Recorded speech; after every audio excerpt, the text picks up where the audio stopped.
स्वागत है दोस्तों हमारे YouTube चैनल मार्क्सवाद और हिंदी साहित्य डॉक्टर शेख नज़ीर।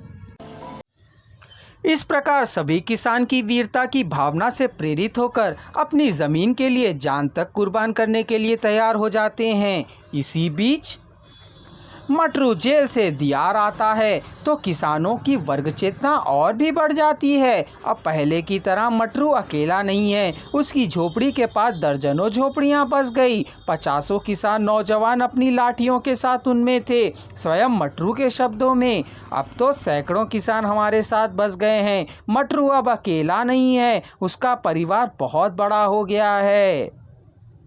वे सब मिलकर व्यर्थ पड़ी हुई ज़मीन में सोना उत्पन्न करने लगे। एक तरह से अब उनका किसानों का एक दल बन गया था। आसपास के गांवों के किसानों उसके भाई बंधु थे।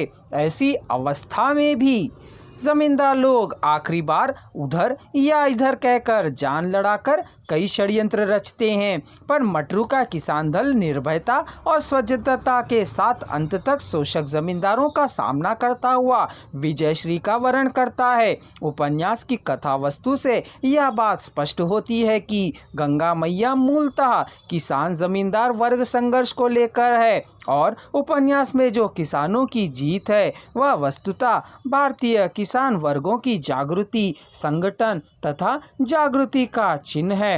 इसे पूजन के निम्न शब्दों में इस प्रकार देख सकते हैं। तुम्हारे साथी अपने खून की आखिरी बूंद तक के लिए इसकी रक्षा करेंगे। जिस तरह गुजरा जमाना फिर वापस नहीं आता, उसी तरह जमींदारों के उखड़े पैर यहाँ फिर कभी नहीं जम सकते। हमारा जोर दिन दिन बढ़ता जा रहा है। इस प्रकार हम देखते हैं कि उपन्यासकार ने किसान जमींदार वर्ग संघर्ष का समाधान एक साम्यवादी दृष्टि से प्रस्तुत किया है। सही नेतृत्व के प्रति अगाध श्रद्धा, विश्वास और वर्ग चेतना के अधिकंपित स्वरूप का चित्रण गंगा मैया में इस प्रकार हो पाया है।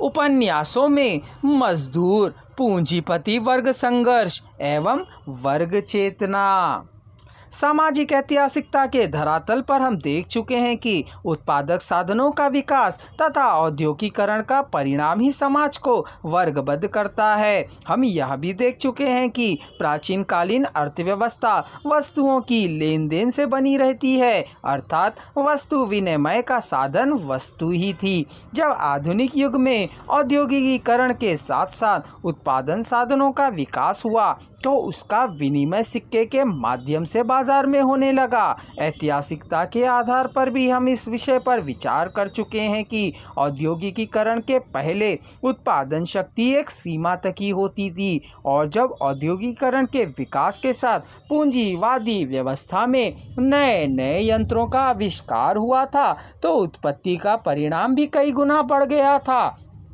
कई मजदूरों का काम यंत्रों के द्वारा किए जाने से बाजार में बेकार मजदूरों की संख्या बढ़ने लगी।